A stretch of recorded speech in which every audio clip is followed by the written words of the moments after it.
Hello, everyone, again, and welcome to the ones who just came and join us for the next panel, private investor programs. I would like to invite to the stage Vladimir Tomov, President of Investment Council of the BCCI, our moderator. Welcome.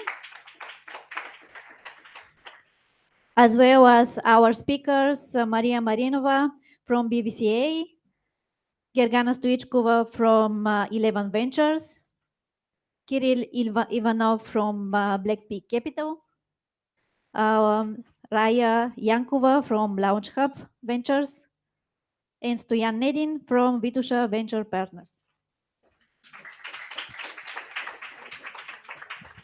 Thank you very much for joining our panel today.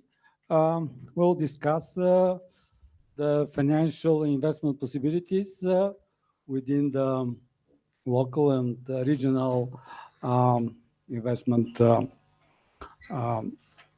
ecosystem. I would like first everybody to present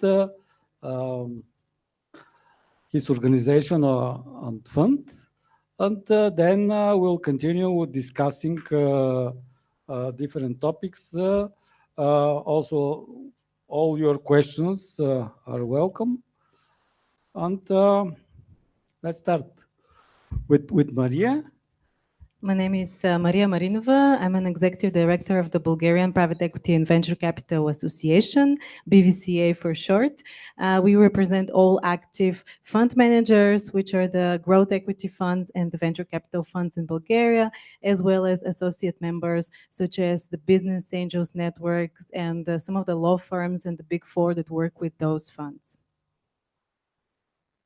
Hi, everyone. It's very nice to be here and surrounded by such a good people. Crowd here.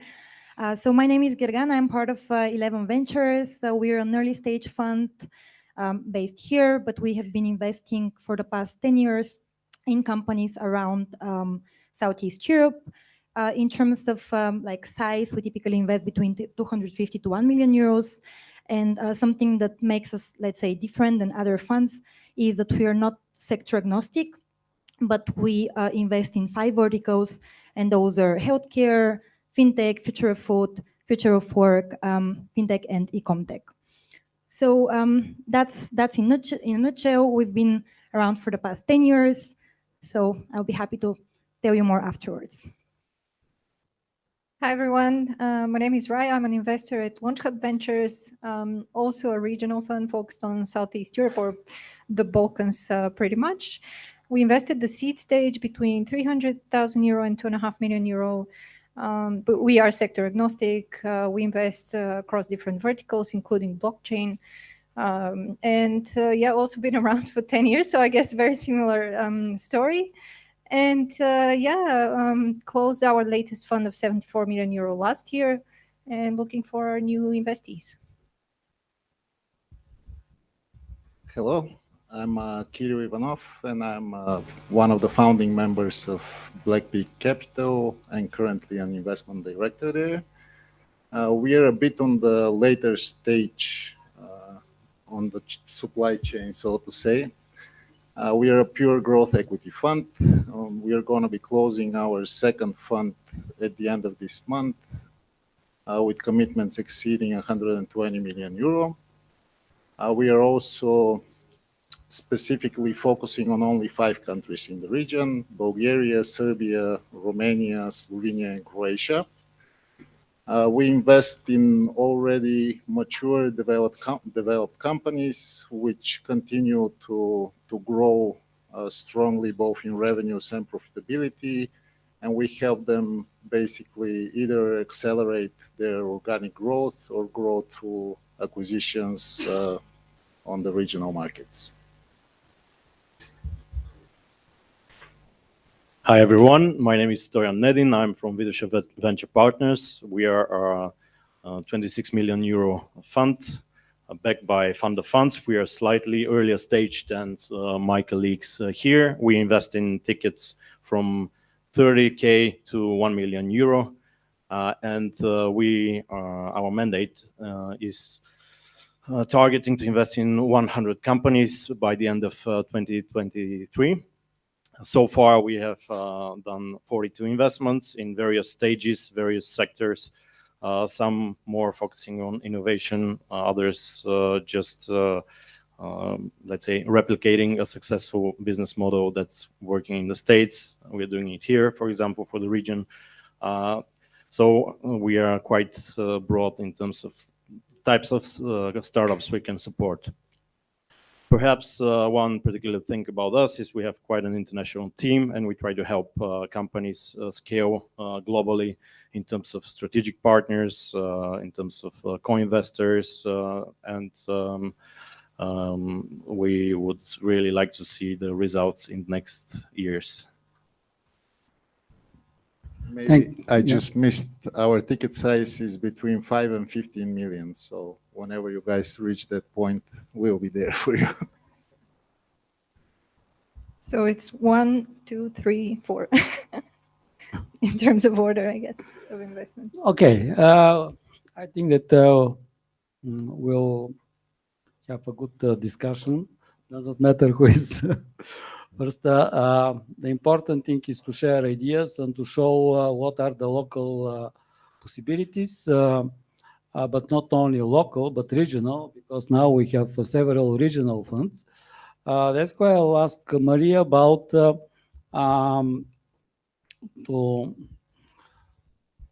tell us more about Sofia as a Bulgarian and regional investment hub, and what are the local possibilities, what is what are the current developments, and what are the interesting things happening now. Yeah, there's a lot going on. It is great that on this stage, as you pointed out, Raya, there is like something for everyone. So the early stage fund to the growth equity funds. Currently in Bulgaria, I think we are, well, I'm sure we're still the leading ecosystem player in Southeast Europe in terms of local fund managers. We have 17 active fund managers, and the great thing is that they vary from accelerator funds, which means that they invest in companies at a stage of just an idea, very small tickets, to early stage investors, venture capital funds, to growth equity funds. And I mean, I'm not going to go into detail because obviously the people here on the panel can speak more about it, but just to give you the framework, the majority of the verticals that the early stage investors are in the tech sphere, digital. Gergana shared some of their concrete sectors in which the 11 Ventures invests, whereas the growth equity funds it mainly invest more in the real economy. And as Vladimir said, it is great to see that those fund managers in Bulgaria, I believe since day one, they were being regional, right? And you know, looking around the region to search for pipeline.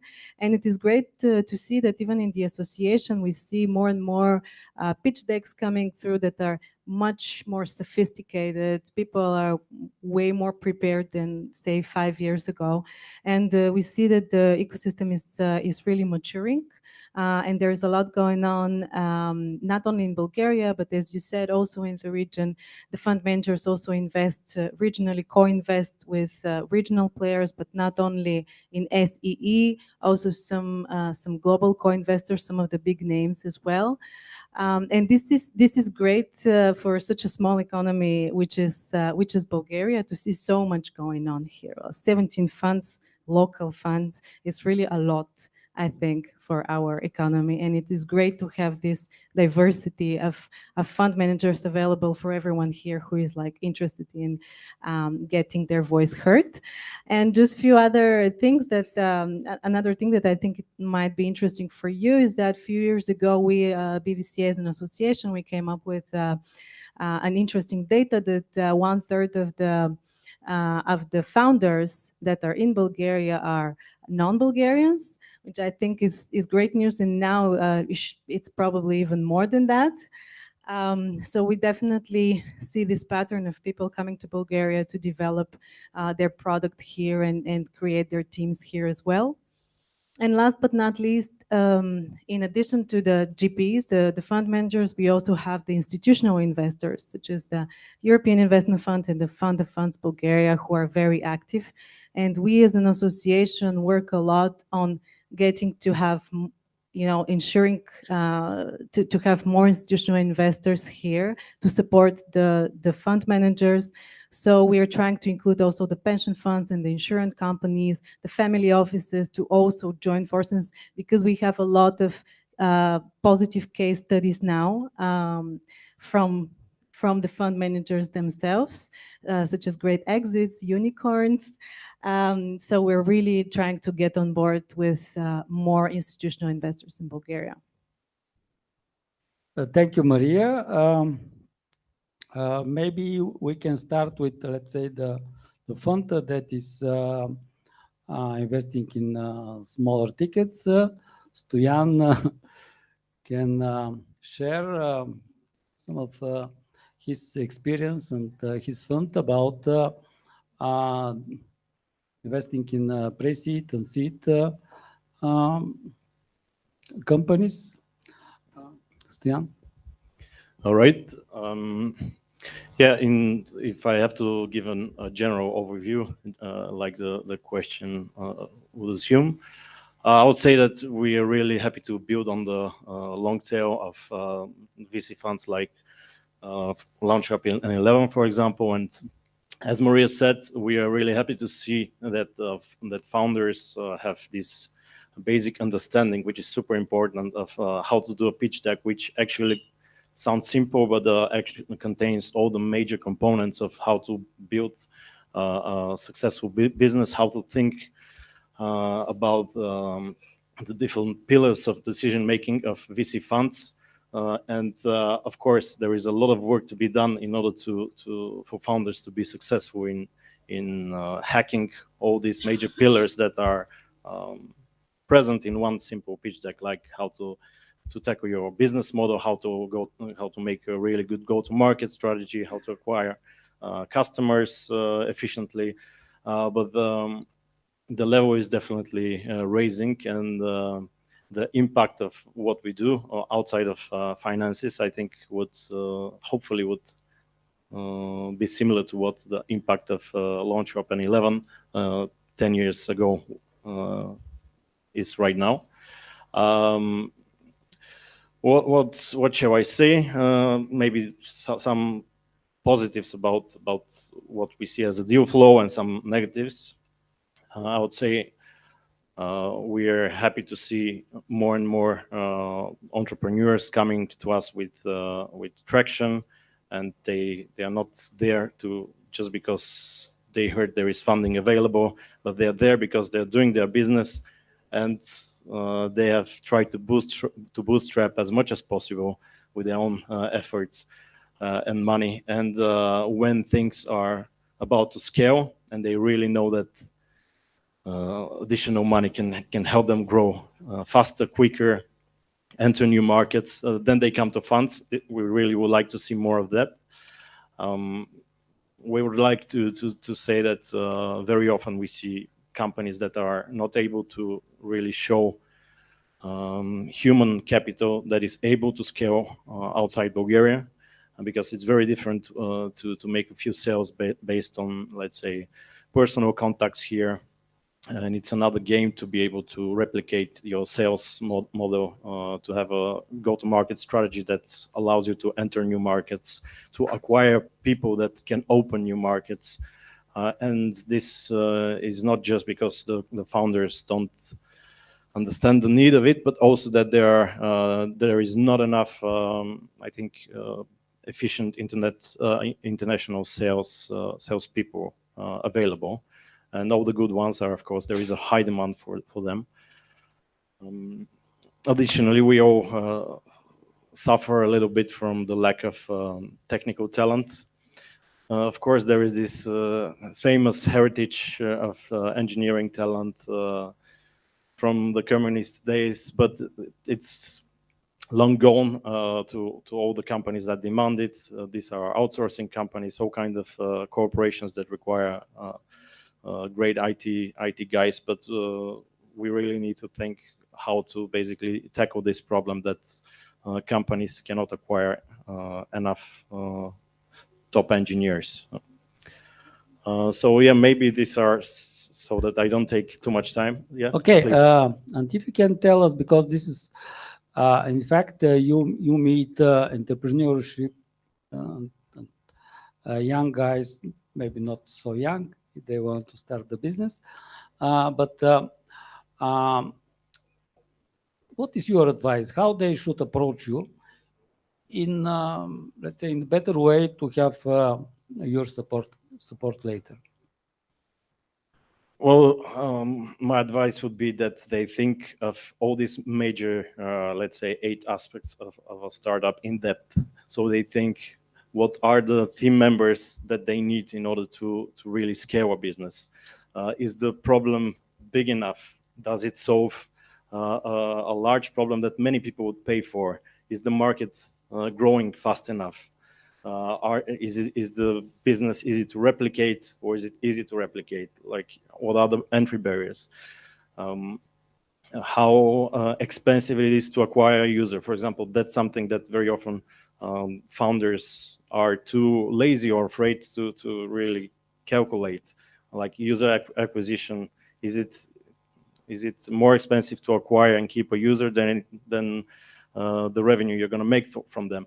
Like, go in depth into these basic questions about that we are going to have from bringing your business from today to, let's say, 5 million revenue. Because we are one important advice would be, keep in mind that venture capital is interested in startups that are going to make big exits. We are not interested in startups that are going to make a nice family business of yours that maybe you can support happily 10 employees and your family, and maybe you can make a few $100,000s of revenue of profits for you. And this is a great part of the economy, but it's not exactly our case. When you come to us, think how you're going to show us the at least 5 million revenue case. Okay, and okay, you invest money in the business, and but what else you can contribute to the company in order to develop? Of course, you expect that they want to put all their efforts in their development, but also the business is not only money, and what they can expect from you additionally. No, we just give money. No, Okay. No, of course. Big part of yeah, of course. Big part of what we do actually is to support these companies depending on the stage that they are. So we have kind of 3 major lines of companies, like acceleration tickets, where it's mainly the idea. We have companies that have some traction, but still need to tune their strategy. And we have companies that are making revenues, sometimes millions of revenues, and they need different kind of support. We support them mainly with these few things. First, finding strategic investors for next rounds and for current rounds, if possible. These investors could be even opening other markets if they are from like a foreign country. Also funding them strategic partners that they can be valuable to, and also they can receive either mentorship or new business, or again market penetration. And thirdly, I would say finding great mentors for them, particularly coming from their industry, people with like a lot of observation and experience from the industry, that we can match a company with the right mentor who can basically answer them the questions, that they can learn from their mistakes, so that they don't spend too much money on mistakes. That's one of our job. Thank you. This is very important, this additional support. And now we go to Gary. And they have long-term experience in Bulgaria and abroad. Also, they have special experience in investing in unicorns. And let's give her the floor in order to share about how they invest and their experience and what will be her advice to the startups. Sure, thank you. So we actually started as an earlier stage fund, and we used to have an accelerator. So we used to help the companies from the very, very early stages of development. And with the years, we developed into, let's say, later stage fund. We are not a late stage fund, so we are still pre-seed, seed to late seed, but we are not engaging in this acceleration phase. Now, what we do, and it was mentioned also in the previous panel, is we try to support the ecosystem in various ways. So even though we don't invest in accelerator ourselves, we launched Elevate in the American University in Bulgaria. Each one of us is supporting companies very early on, but also entrepreneurs, students, university students. So what we try to do, and is very ingrained in our philosophy, is that we need to help the ecosystem grow and sort of give back to the community. So I can very proudly say that each one of our team individually, but also as 11, we do that. Now, in terms of companies that we look at, again, early stage companies, I can 100% confirm what and agree with what Maria and Stoyan mentioned, that the companies we see have developed in the recent years, and that's only natural, because if we started 10 years ago and we were one of the first couple of funds in the region, of course, those companies, they didn't have the experience. We didn't have a lot of serial entrepreneurs. We didn't have a lot of people to, give knowledge back to the community. After 10 years, we already have quite a few success stories. Also a unicorn, which is, apart from being a big deal by itself, it is a huge accelerator for the entire ecosystem, because think about, for example, a story like Telerik, which brought with it so many success cases afterwards. So only after Telerik started, around 50 companies, if I'm not mistaken. So we are only waiting to see the same thing happening after Payhawk. Another thing that helps the ecosystem from an event like that is that, and this is an example that I will give you from my personal experience, is that ever since the news got around about Payhawk, we started getting contacted by funds from all over Europe that suddenly got interested in Bulgaria and suddenly started telling us, guys, you do amazing things here. We want to be part of that. So we want to work with you. We know that you create amazing companies. Let us in this ecosystem. So it's amazing how one success story is actually a success story of the entire ecosystem. And last point that I want to make, otherwise I can speak for probably 2 more hours, is about the regional aspect. So indeed, we are looking with our first 2 funds, we were looking mainly in Southeast Europe. With our third fund, which is 60 million euros, we actually started looking into Europe as well, so wider Europe.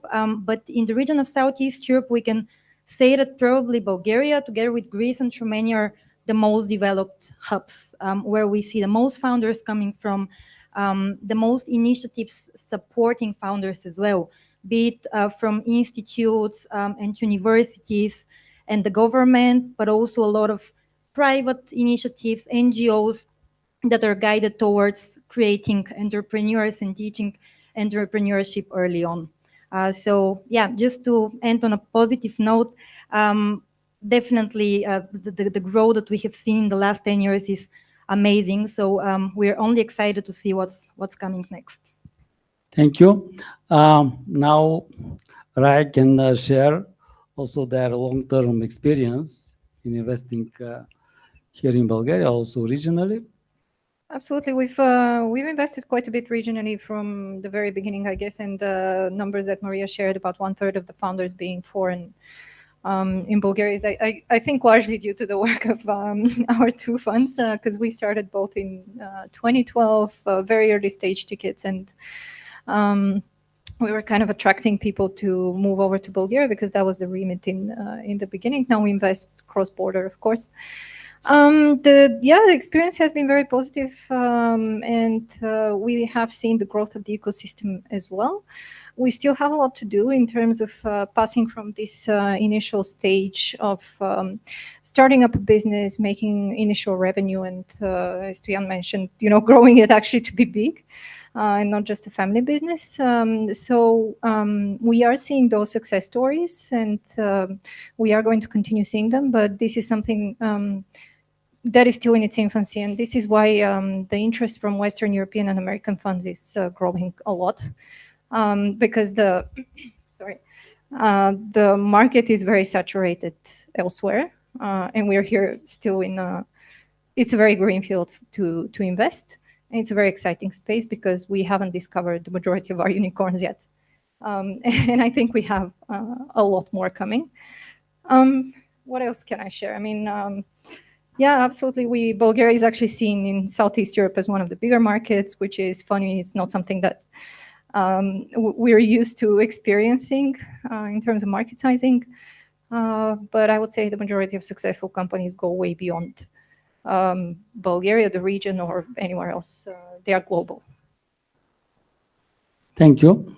And now we go to BlackPeak to share what are the differences between the investing in, let's say, as a venture capital, and you are in growth capital market. Kiril, please. Okay, I wanted to fit some comments into the context of the conversation and the topic that Bulgaria has actually developed into a really recognizable regional hub for investing over the last 10 years. When we first started in 2014 with BlackPeak Capital 1, it was a 30 million fund backed by the European Investment Fund under one of the Jeremy programs. They didn't believe in the growth equity segment that much at the time, so they made us a co-investment fund, which basically meant that for each deal that we do, we had to bring a co-investor to invest on pari passu terms, with the only exception being they can invest a larger amount that we did. What I think, and I'm kind of proud of, is that with this 30 million facility, we managed to attract close to 60 million in co-investments across 12 companies. And we also brought in excess of 100 million euro in additional financing to support the growth of our investees. The drawback of being a local fund, we kind of thought of it as a drawback, but we realized that out of Bulgaria, there were actually a lot of global and regional leaders present here. One example is our investment in Utopia. Utopia is a company based in Bulgaria, which is a global leader in manufacturing of recreational climbing walls. They hold close to 70% of the global market. Another one of our investees is Software Group, which provides solutions for financial inclusions to micro financing institutions across the globe, mainly operates in Africa, in Asia, and so on. So through companies in Bulgaria, we actually reached and had operations across the globe. Another very good example I want to give with our last exit that we realized last year, which was Bullpros. I don't know if you're familiar with it, but Bullpros in 2015 was a small IT services company among many others. We partnered with them. 5 years later, the company went from a few million in revenue and 200 employees to over 70 million in revenues and 1,500 employees. And they were acquired actually by a US-based fund, which also acquired a sizable German player, Easy4U, and created a pan-European, very large company called Digital now. So there is a lot of opportunity here, and actually outside investors are actively looking at the market. And I know the conference is focused more on early stage companies, but believe me that there is a lot of money waiting for these companies to develop and to be supported. Can I add something to that? Absolutely.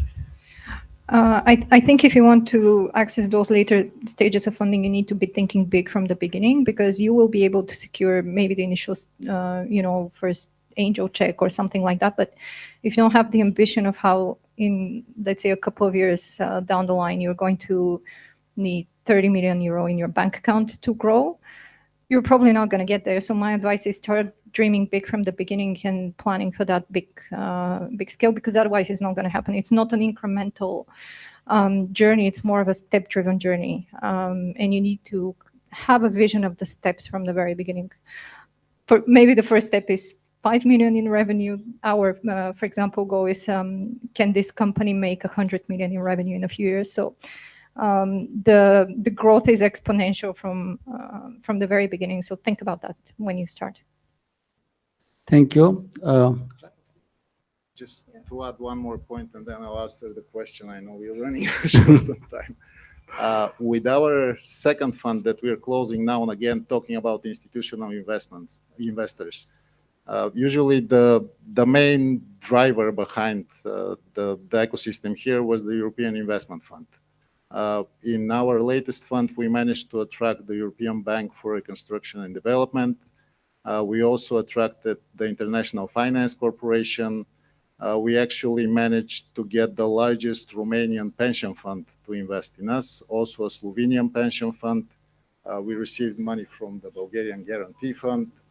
So a lot of these institutional investors are now starting to look at fund managers here.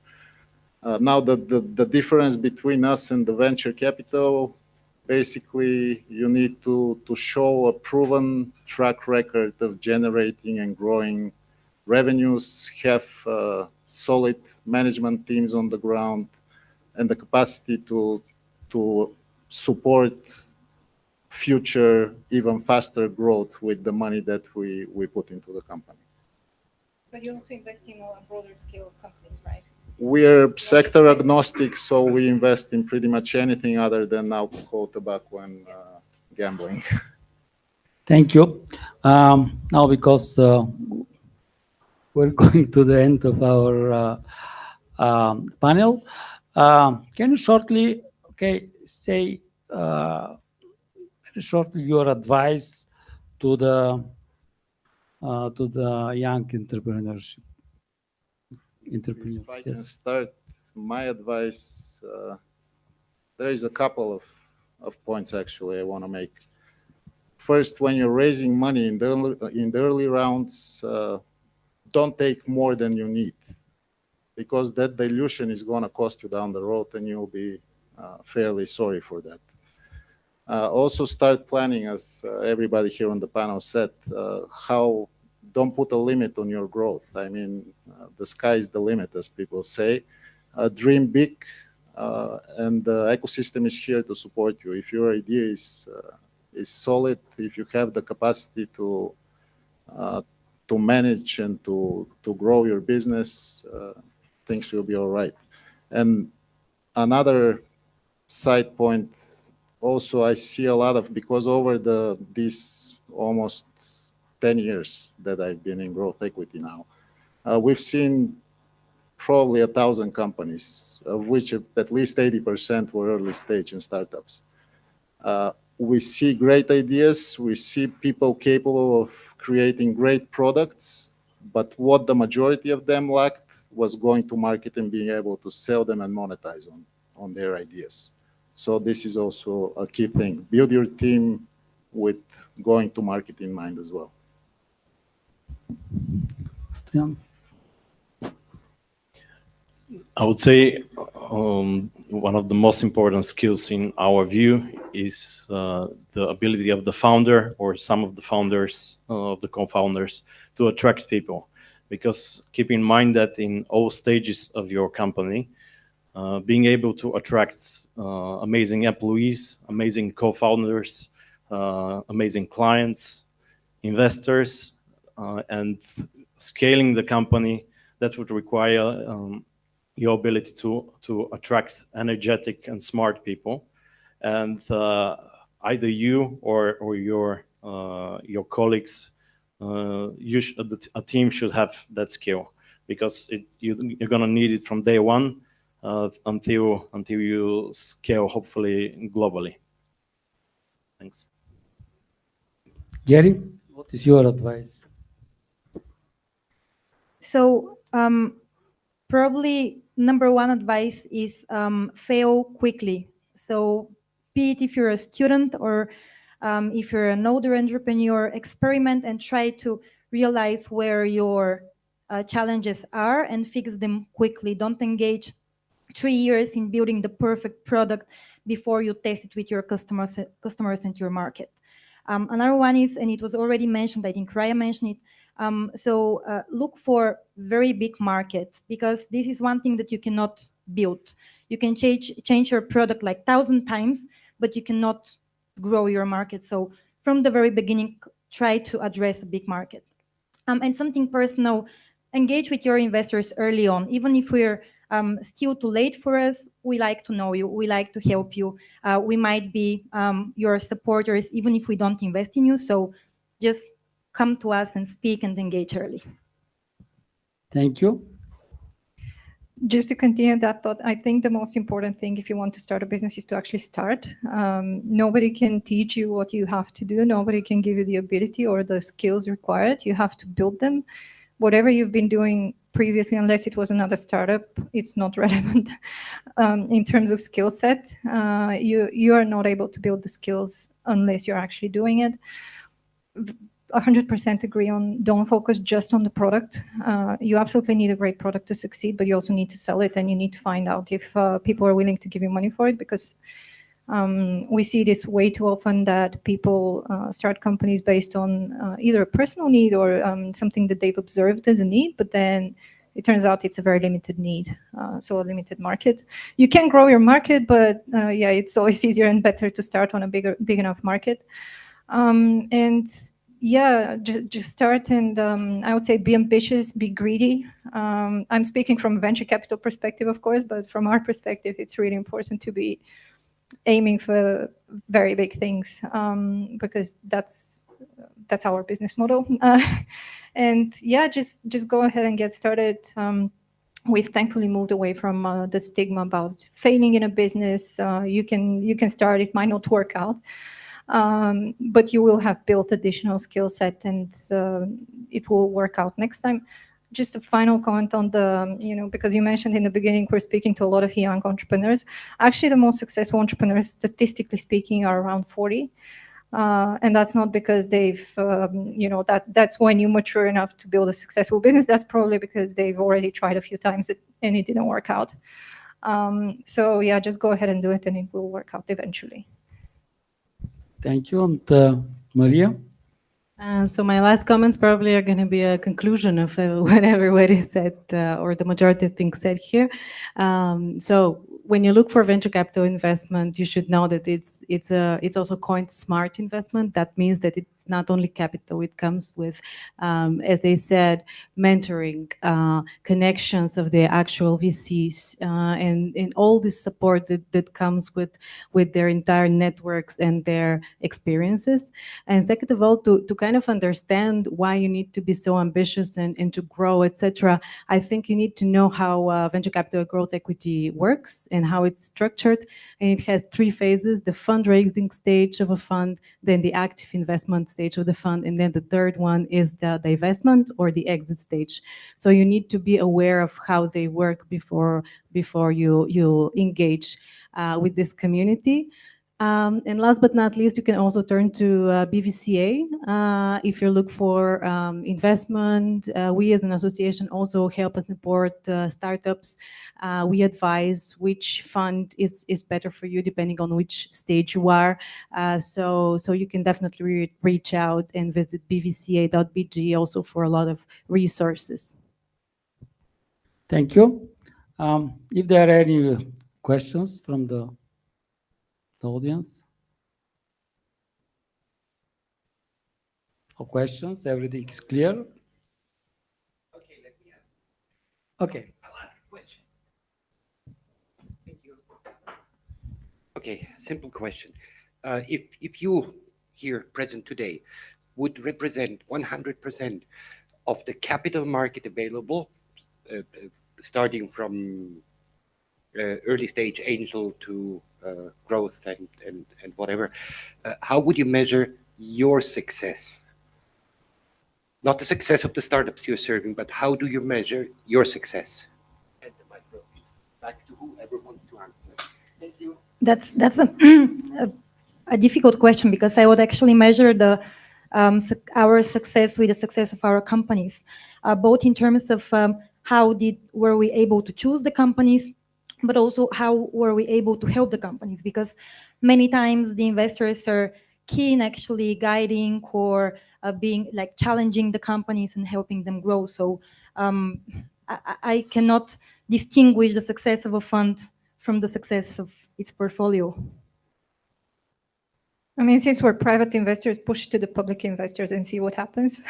I think that would be the best way to measure our success. And obviously, if there is a later stage investor like a private equity or a private company that acquires you, that is also pretty good proof that you've made a good investment choice. But that's it. You need external validation, I would say. We can't, because otherwise we can keep patting ourselves on the back and keep funding businesses. But at the end of the day, you would know when, and this is the same for startups, you would know when you push the product out there and see what happens when the real people look at it. Same for us. You've covered it. I have, well, being a growth equity fund, of course, we will measure it by the returns we realized on it and how successful we were to grow these companies and to exit them. Of course, I can only agree with the later stage validation shared by our colleagues. But in order to say something different, I would say, yeah, if we can see these companies successfully penetrating international markets and having this market validation, not just locally, but around the globe, we would really feel like we have done our job well. But how effective is the success rate? Is the metric, right? So if you say 100% of the companies we invest, what's the success rate? You mean, well, different stages have different expectations. So yeah, from you're not getting at the early stage, but the early stage should be able to answer what is your success rate. Let's say you invest 100. Yeah. How many are successful and end up with you guys at the end? I can give one perspective to that. Next level of investment is a good success indicator to an extent. And speaking of our previous one, because this one is still very new and the companies aren't, that mature yet. Speaking of our previous one, for example, one of the metrics that we track is how many have raised next level of funding. From like our previous one, the success rate was fantastic because out of 16 companies, we sold 3, and I think all the other 13 raised a next level of funding, or the majority of them. I don't hold me against those numbers, but I think the majority of them raised next level funding. So we consider it fairly successful. It couldn't have been all of them because a couple are already not in business, but the majority of them raised next level of funding. So that's one way to measure it. I can add an interesting. There's something. The success of a startup is not determined by the size of the funding it secures. I mean, that is also one of the misperceptions in a startup world. Only a successful startup is when it gets funded and gets backed. That is one of the big misconceptions I have the feeling. Because currently we have a run for VC, more VC, more VC, whatever. That is pretty much your business model, I know. But the problem No, that's over. It's in the past since 2 months ago. It's like. Because valuations dropped 40%. Oh, okay. And just to give you a perspective, because on the first fund, even though we were growth equity, we did make a slight exception on 3 of our investments. So out of the 12 companies that we invested in, the 3 early stage failed. We had 1 growth equity investment which also failed. It was the leading tour operator in Bulgaria, which was the main representative of Thomas Cook for Bulgaria, and the biggest market was Turkey when there was a coup there a few years ago. So these 2 events combined brought it over, but out of the remaining companies, we've already exited 4, and we're on track to exit the other 5. So our success rate is much, much, much, much higher than early stage. Okay, I think we have finished our time. Thank you very much to all our panelists today. Thank you to the audience. You have our contacts and you can contact directly. Thank you very much.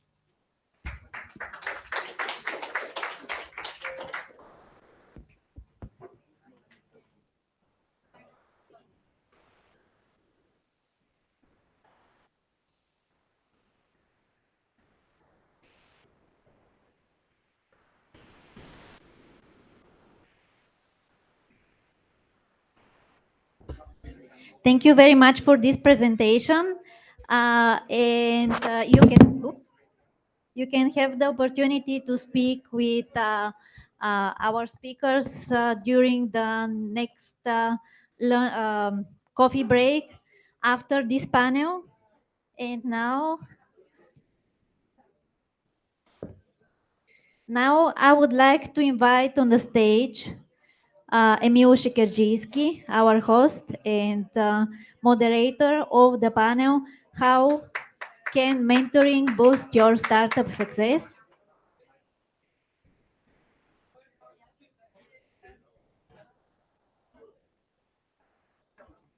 And then Stefan Ivanov from Ampeco.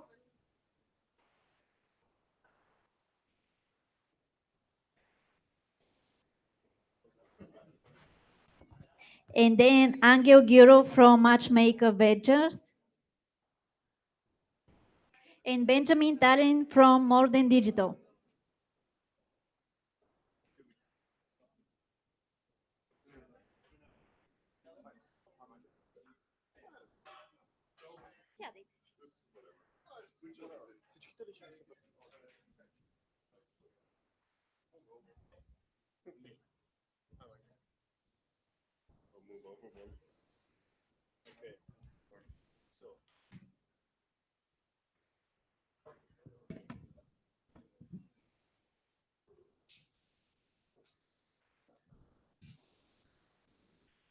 Hello.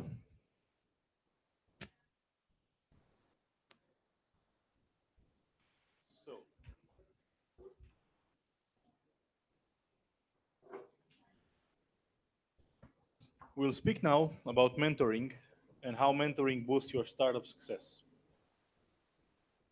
Our guests, Stefan Ivanov from Ampeco. Hi guys. Angel Gyurov from Matchmaker Ventures. Benjamin Talin from MoreThanDigital. And me, Emil Shekerdzhiiski from Networking Premium Co-working. And also I co-founded the startup competition Pitch to Pitch. We already did 22 episodes, and we funded more than 30 startups through our co-working grants with it. Part of our grant is the mentoring.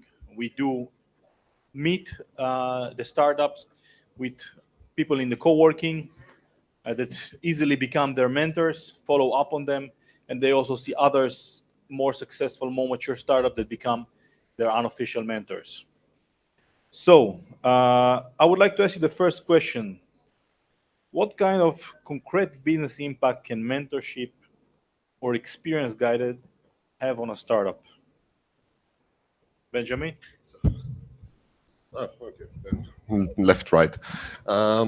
Actually, a very big impact because I myself, I mean, I founded my first startup with 13, was just lucky to do that.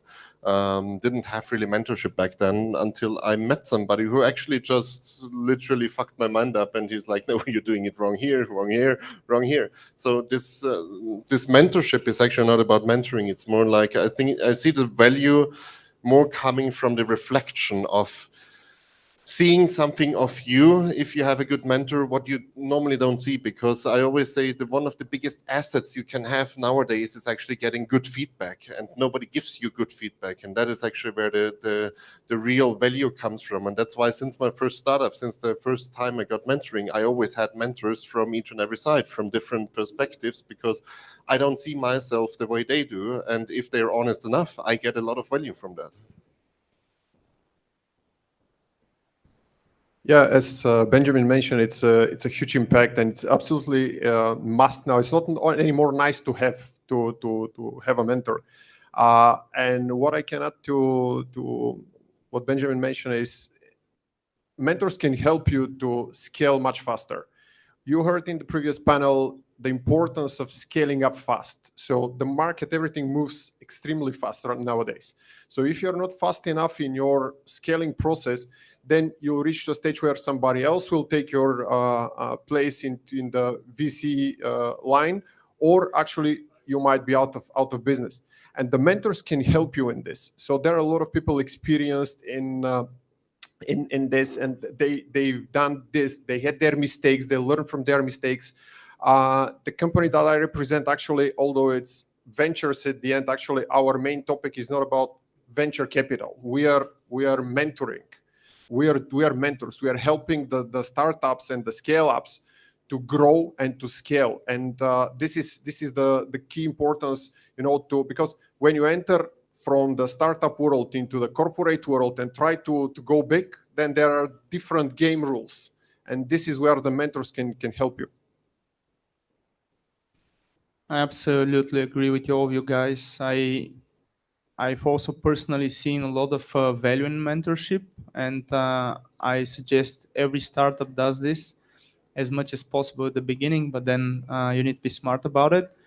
What I would say is that my best advice for startups is make, let's say, a personal SWOT analysis of what are your strengths, what are your weaknesses, and so on. And based on that, look proactively for mentors that can fill in some of the gaps. So you recommend several mentors, each one of them in different topics of expertise? Yeah, absolutely. Look for multiple mentors. And the other very important advice I can give to really benefit from the mentor is always ask them about their background and where their advice is coming from. Because quite often they can give you great advices, but sometimes the advice that they give you might not be aligned with your specifics of the market, the business, whatever. And then if you just blindly follow the advice, you actually might end up in a trap. I mean, something that worked very well for somebody might not work for you. That's why I always say ask several people, try to find a common denominator, but always take this advice, take into account your specifics of the business. And also, I would say a very good mentor will ask a lot about your specifics before giving you advice, because advice should always be contextual. Otherwise, it can be a very bad advice. But having said that, tremendous benefit from mentors comes when you know what you're looking for, and also even asking what you should be looking for when you tell them where you want to go with your business. Because quite often you either know your gaps or you don't know that you have these gaps now or in the future. Can you give maybe an example of this? I would say for our startup, and we are now, let's say, late stage seed, Series A type of business, already 65 people. But I would say one of the top 10 companies in the world in what we're doing. So we are maybe a little bit in the growth stage. The biggest benefit we got from mentors, although we got benefit from all the other areas, was fundraising, because none of our team, I mean, the co-founders haven't done any fundraising, and knowing what to do there was tremendously useful, because usually these are the things that you don't want to screw, and it's not easy to, okay, that's a bad word, sorry, to get it wrong. It's easily something that you cannot easily recover from, and there's also not like 10, 20 opportunities that you can mess up and you learn from mistakes. So especially in these areas, also things around funding, incorporation, financing even, I always advise definitely look for mentorship, because mistakes in that area can be quite hard to recover from. Very good one.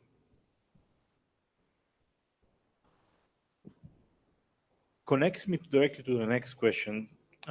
In what experiences, what kind of issues startups and scale-ups require the most in Bulgaria, require mentorship the most? So I can say that actually this is relevant for all over the globe, and but definitely for Bulgaria as well. One of the things actually was covered in the previous panel.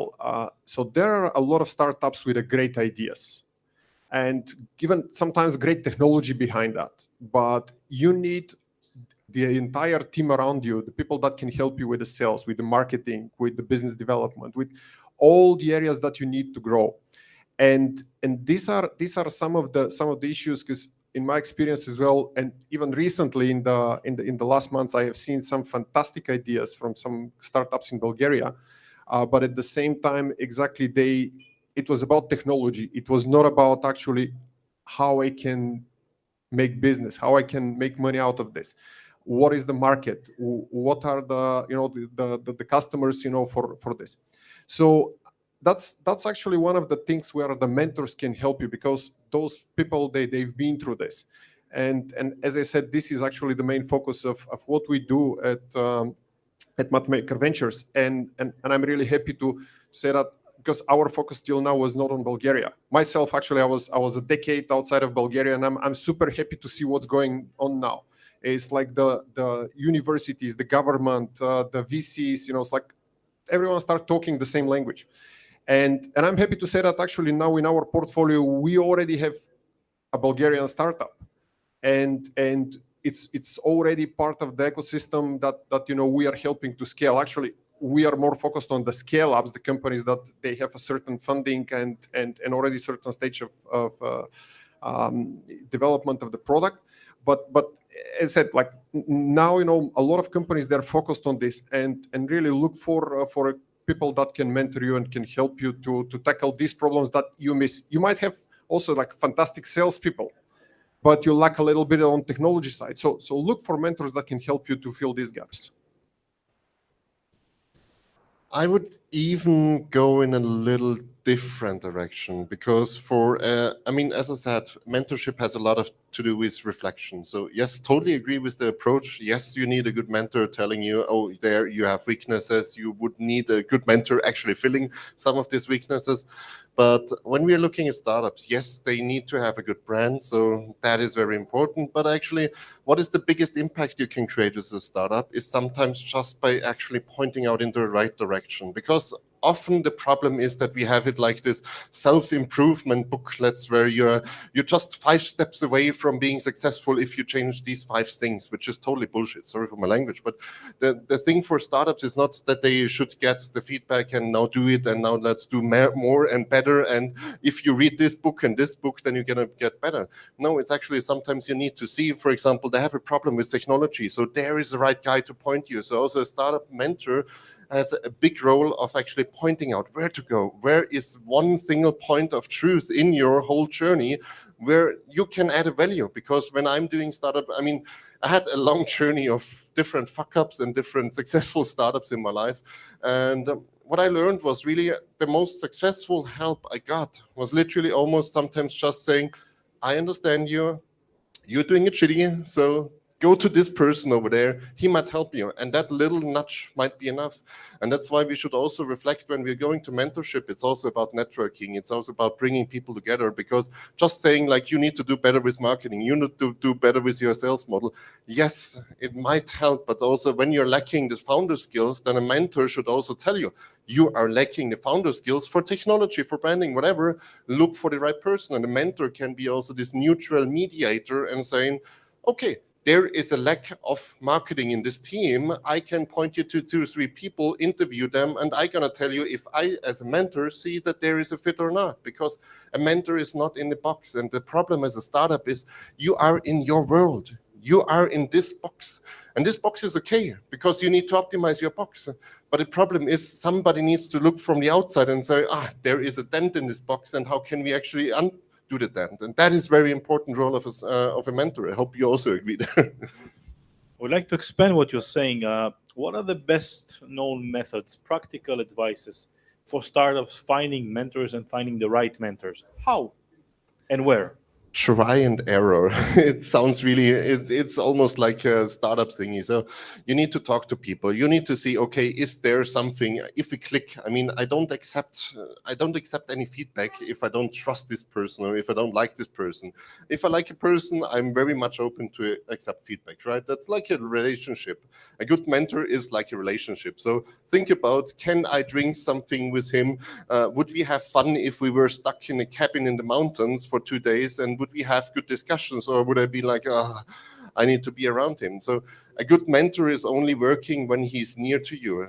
Just imagine when you're just looking back into your own history, which people were helping you the most? And they're usually people who are near to you, which had a power when they were saying something. So look for people who have this power, but you also need to try. You need to try to find the right person. Just because somebody has technical skills doesn't mean that he's a good mentor, or he's a good mentor for you, or he's a good mentor for this situation. As we have said, there are many mentors out there who want to be mentors, who like to be mentors because it's something that is there, but it doesn't mean that they're great mentors for this project, for this person, for this situation, for whatever. So you need to be specific. It's like going for dating. You're also not just saying like, she looks good, he looks good, I just date him and that's gonna be my boyfriend. You just go there, you talk and you have a discussion. And afterwards then you can say, yeah, maybe there can be more or not. And that is the same with the mentoring process.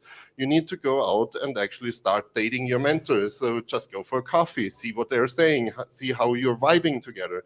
If it works out, then you can do more. Yeah, absolutely. It's like, and look at your network. Look at go to events like this one. Talk to the companies. As you heard, the VCs, they have mentors. As I mentioned, in our company, we do exactly this. And the thing is that our success is, so we don't just, say, hey, okay, we're going to be your mentor. This is our fee. And then if it works, it works. No, it's actually, our business model is based on your success. So if you succeed, we succeed. And this is actually the models that you have to look. So somebody that can help you, but to basically your success to be mentor's success as well. So that's the link that you have to look for. Yeah, and I'll agree that it's really important to be very specific, and you might have a need for a mentor that needs to solve a certain problem. And in that case, maybe if you are not, I don't know, going into a cabin for 2 days and it's still fine, if this mentor, and this should be validated by other sources that are not directly in line with his interest, that he can solve this problem, okay, use that. Or the other thing is if you need a mentor on a more ongoing basis, and that's where it definitely makes sense to make sure you have a good connection with this guy. Or how girl. do you find them? Can you give us some practical advice from your experience? Yeah, now I will say how to find them, but it's really important what you're looking for first before you go and look for the answer. So if you're looking for somebody that will be a little bit long-term, then really connection is extremely important.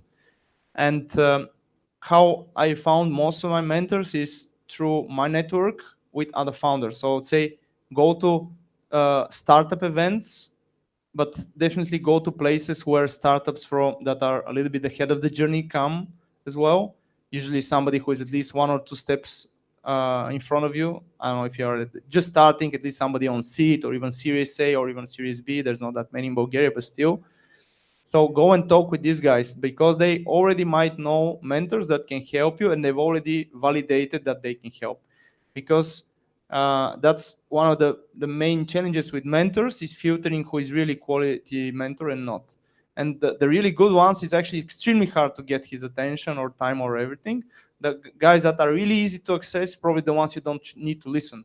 Because there's a lot of wannabe mentors that haven't done any business at all. They just claim they've been, I don't know, in this company or the other company, even on management positions, even C-levels, but in already established companies. That's a totally different ball game than startups, right? And these guys will tell, oh, you should do 5-year plan, 3-year plan, you should have around 3-month quarterly reviews and all that. I mean, that's bullshit for a startup. You don't know what will happen in 3 months, right? So you want somebody who's mentored people that have walked your steps. Otherwise, the other thing, it really doesn't work. I'm telling you, I've tried it.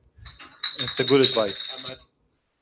I might add something there. You just brought me into some problem what I experienced, especially in Switzerland, because there are these industry mentors for the startups which are always there. And the fun thing is what I figured out is actually they're always the same and they're always giving the same advice. So suddenly we had a lot of startups doing pretty much the same stuff, which is like, I mean, what do you do a startup? Do you do a startup because you're always doing the same?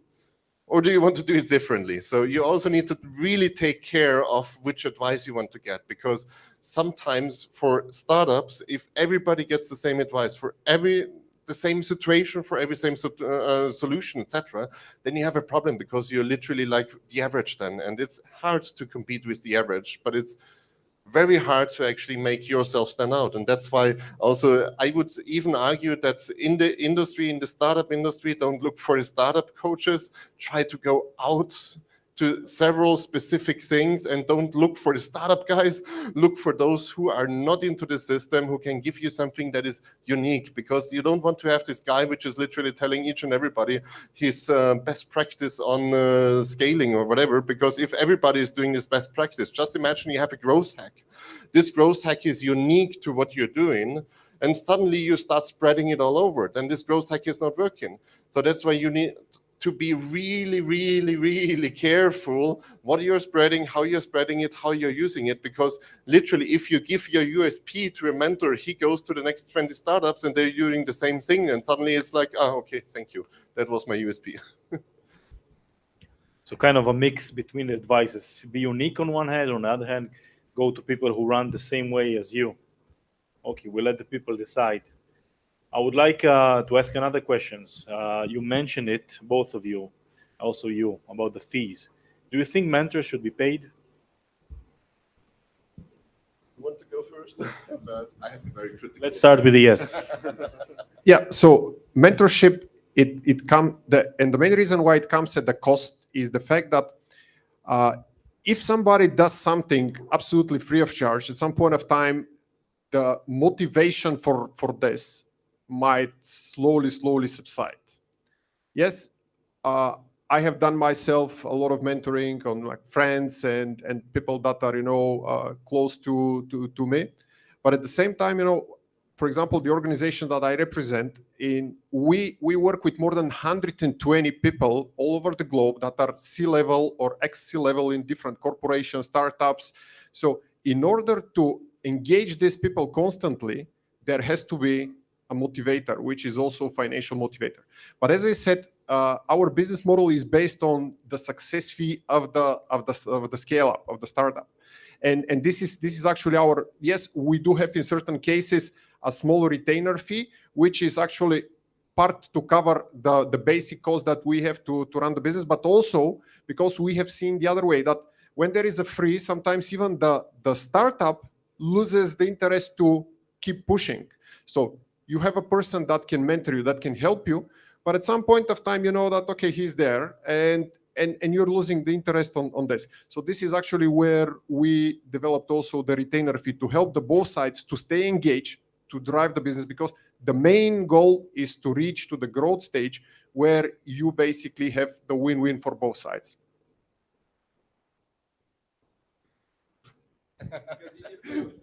he already sees there. So yes and no. Actually, my problem with institutional mentorship, so paid mentorship, is that there is a principal agent problem. because as a mentor, you're then a consultant suddenly. And as a consultant, you have a very different role from being a mentor because of the cause or because you believe in some person. So that's why there is a fundamental difference between the outcome you can expect and also the input you can expect. Yes, sometimes you feel bad. I also felt bad for a lot of my mentors I had, that I was asking so many questions and taking up the time, but also being on the other side, I also see how fulfilling it can be to actually help somebody achieve his dream. And I didn't take payment for that. So there is a role for being paid for advice, yes, but that is more the consultant side. There is like a difference. I mean, when you're doing something different, you want to have somebody believing in you. So there is also a difference from a mindset. I mean, as I said before, it's very important for a startup to know who is on the opposite side. If I pay him to give me advice, he will give me any advice because he gets paid, right? I mean, if I pay you 100 euros and you should give me an advice, you should give me any advice because you're not saying I'm not giving you the advice. But if you believe in me and you give me the advice, it's a totally different standpoint. That's why there is a big, big value of people who want to help you, who want to literally bring you a step further. So we also have a question. Because that is always, it should be a mixture of both, I guess, but it's depending on the startup stage. Okay, sorry for jumping in again. Mentorship is mainly about challenging. So giving somebody an advice and making it your advice, which is implemented, doesn't make it a good advice. But you have to challenge your mentoree and make him think about the solution. And then you become a mentor. By telling him what you do, Ben is completely right. You become a consultant. So full stop. And if you're paid, you have an interest. And this shouldn't be interest driven, according to me. Thank you. And you want to we got a quite just that one. Yeah, so basically it's absolutely right. And as I said, that's why, you know, the business model of the company that I represent is based on the success of the scale up. So we don't get anything if the scale up doesn't grow, doesn't win. So and again, it's about challenging, absolutely right. It's a two-way communication all the time. So one example that I can give is recently we had a case with a fantastic technology startup, and they just came with a 78 slides presentation that they wanted to go to the CEO of one of the biggest telcos in Europe and to convince them in 5 minutes that they have something unique. And this is actually, we didn't just tell them, no, shrink this to 5 slides. No, we work with them to get the best out of it, to challenge the both sides, to understand what is this thing that actually we can go there and say, hey guys, this is unique thing, and you have to go for it. And we made it. This is actually the result. No. It's actually a two-way communication constantly. Not only our influence. We don't tell them, yes, you do this or you do that. No, we are working with them constantly on a daily basis to help them to get better, to improve these gaps that they have, to close these gaps, to grow, and to make sure that they reach to the stage where, you know, they can go and get the big deals. Still, I haven't understood. I haven't understood your incentive model in that case. Yeah. So you're getting paid to. So you're doing something like acceleration, like. So we are, as I said, we are not VC fund. So we are not putting money in the companies. As I mentioned, we work with the companies that they are at certain stage, a certain funding and certain development of their product, and from there we have our team of experts globally that can help them in different markets, in different industries. Our focus is on telco, fintech, and e-commerce, and we help them with the specific knowledge, specific things. And as I said, it's not about, yeah, you do this because we gave you money. We don't give money. Our main goal is to help them to find business, to make it successful, and also our portfolio. We don't just have a portfolio of hundreds of companies. The portfolio of Matchmaker Ventures is just 20 companies. We very carefully select those that are actually very good fit for that portfolio, and we work with them. Okay, so as far as I understand, there is a very thin line between paid consultancy, paid mentorship, and mentorship without being paid. some final words to finish the panel?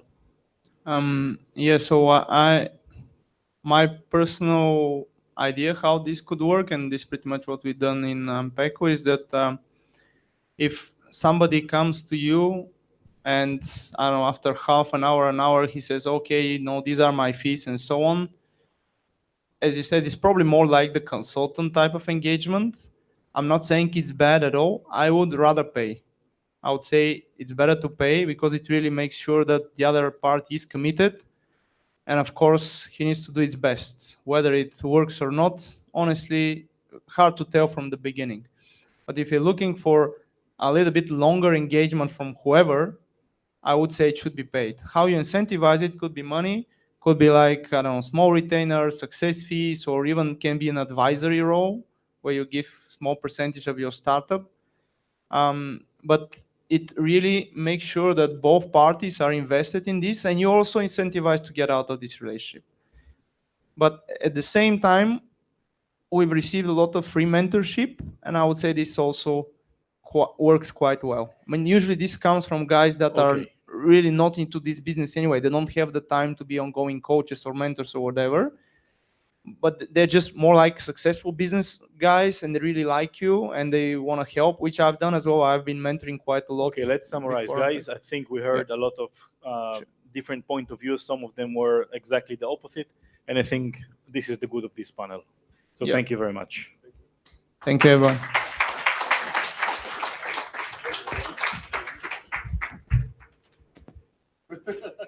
Too many of them.